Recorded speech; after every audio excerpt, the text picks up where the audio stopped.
We He have to hired leave her now. to cook They're his coming. meals, not to I know, but study how? him. There's no way By out. the 7th day, the giant alien woman realized something terrifying. The human wasn't surviving, he was slowly choosing to die. And she decided she would not allow it. The outpost sat at the edge of nowhere, where maps stopped pretending the land was kind. Wind dragged sand across broken metal like it was trying to erase the place entirely. Most people passed this region once, learned their lesson, and never returned. Elier Vance stayed, not because he loved the quiet, because the quiet didn't ask questions. The shelter was small, welded together from scavenged hull plates and stubborn habit. One room for sleeping, one for eating, one narrow strip that pretended to be a kitchen. Everything served a purpose. Nothing invited comfort. Elier liked it that way. Comfort made people careless. Comfort reminded him of things he no longer trusted himself to keep. When the ration packs began running low and his hands started shaking during repairs, he didn't call for help. He never did. Instead, he posted a single listing on the Off-World Labor Board. Cook needed. Short term. No conversation. No questions. That was it. He expected someone desperate. Someone quiet. Someone who would take the credits and vanish like everyone else eventually did. What he did not expect was the sound that followed 3 days later, the low groan of metal bending under unfamiliar weight. Elier was seated at the small table, tools spread out in front of him, when the doorframe creaked. The light shifted. Something blocked it entirely. He looked up. The woman standing there was enormous. She had to duck to clear the frame, her blue-gray skin marked with faint geometric patterns that caught the light like old scars. Her build wasn't bulky, but dense, every movement precise, controlled, economical. A long tail rested behind her, still balanced. Not nervous, not curious, observant. "I'm here for the cooking position," she said. Her voice wasn't deep. It wasn't soft either. It was steady in a way that made Elier suddenly aware of how unsteady he felt. He stood too quickly, knocking a tool to the floor. Yes, cooking. Only that. Her eyes moved past him, taking in the exposed wiring, the patched floor, the chair missing one stabilizer. They paused on him last. Not judgmental, not kind, calculating. "No additional expectations?" she asked. Elier shook his head. "I eat once a day, sometimes less. I don't need variety." Something flickered across her expression. Too fast to name. "I am Kalira," she said finally. "If I am to remain here, names will be exchanged." He hesitated. Names made things real. "Elier," he muttered. Kalira inclined her head once. Then she stepped inside. The shelter felt smaller instantly, and for reasons Elier couldn't explain, the silence he had worked so hard to protect felt threatened. Kalira did not ask where anything belonged. She learned. By the second morning, Elier woke to the unfamiliar sound of controlled movement. Metal sliding without clatter. Heat activating in careful stages. The scent that reached him wasn't sharp like ration packs or stale oil. It was warm, layered. Wrong, somehow, because it made his stomach tighten in a way he didn't appreciate. He lingered near the doorway longer than necessary, pretending to adjust his boots. "You're awake," Kalira said without turning. "Good. The protein needs to be consumed while it's still structurally intact." Elier blinked. "It needs to be what?" She glanced back, tail swaying once. "Humor," she clarified. "I am practicing." He snorted before he could stop himself. The sound surprised them both. The meals were efficient, but thoughtful. Too thoughtful. She used spices he didn't recognize, balanced textures, adjusted portions based on what he actually finished instead of what he claimed to need. Elier ate quickly, like the food might change its mind and disappear. Still, he never finished the plate. Kalira noticed. She always noticed. She didn't comment. She logged it. Days settled into an uneasy rhythm. Elier left before the suns fully rose, returning after dark with dust in his lungs and tension in his shoulders. Kalira remained, improving the shelter in ways that were difficult to argue with. A loose panel secured. A faulty heat regulator recalibrated. She never asked permission. She simply did things that worked. Once, he came back early with a gash along his forearm. Not deep. He waved it off. Your blood loss is inefficient, she said calmly, already disinfecting the wound. I didn't ask. You hired a cook, she replied. Food supports healing. Healing supports continued labor. This is adjacent. That was how she framed everything. As logic, as process. But Elier began to notice the inconsistencies. She waited until he sat before serving meals, even though he never asked. She positioned herself between him and the door during sandstorms. And once, when he skipped dinner entirely, he found the storage unit sealed the next morning. Kalira met his glare evenly. You are reducing intake during peak exertion, she said. That pattern ends badly. I've lived like this for years. Yes, she replied. And yet your hands shake. Silence stretched. That night he ate more than usual. Not because he was hungry, but because for the first time in a long while, someone had noticed he was failing without accusing him of it. Later, when he left the cleaned plate on the counter, Kalira paused as she passed it. She did not smile, but she recorded the improvement.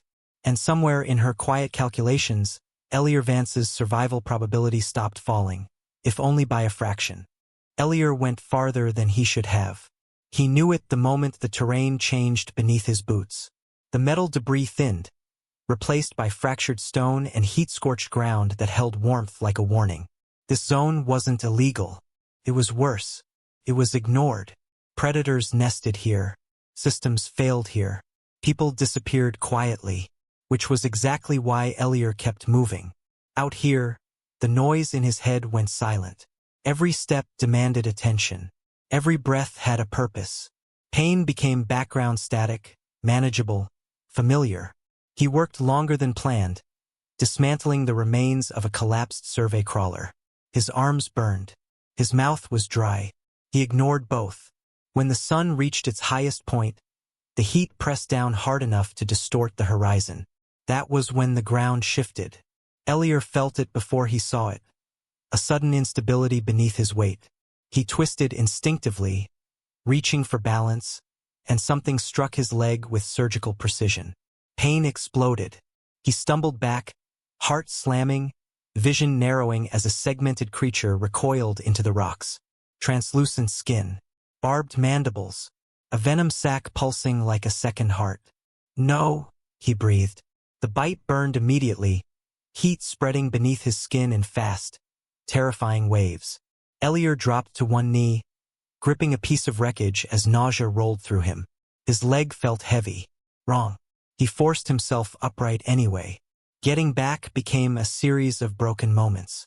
The transport bike shook beneath him as he activated it, the engine protesting. Heat blurred the world. His thoughts fractured.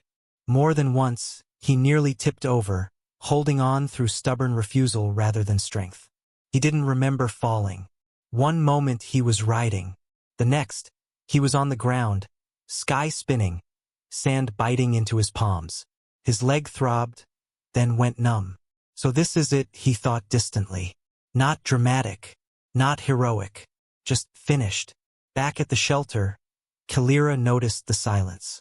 The suns dipped lower. The wind shifted. Still, Elier did not return. She stood at the doorway longer than necessary, eyes scanning the horizon. Elier was predictable. Predictability was survival. Being late was not. Kalira didn't hesitate. She grabbed her pack and stepped into the desert, following the path she had memorized without realizing she'd been memorizing it.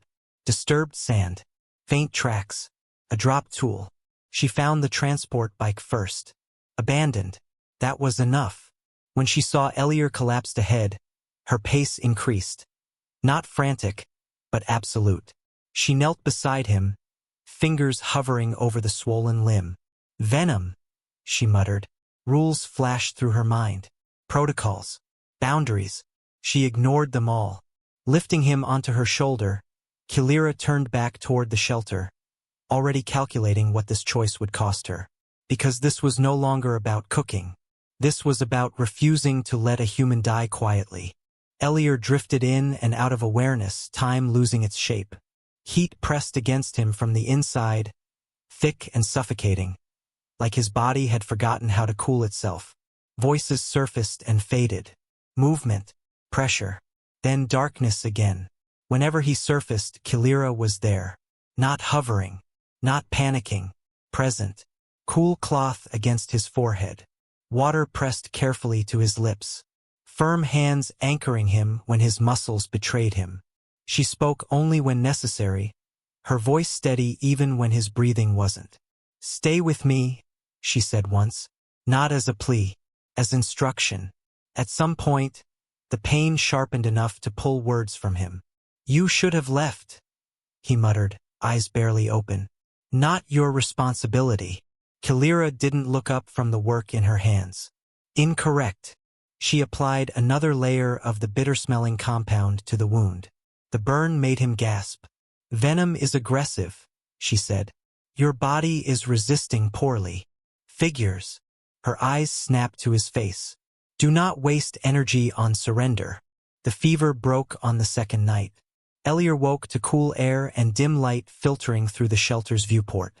His head ached, but the crushing pressure in his chest had eased. He turned his head slowly and froze. Kalira sat beside the bed, posture slightly slumped, eyes closed.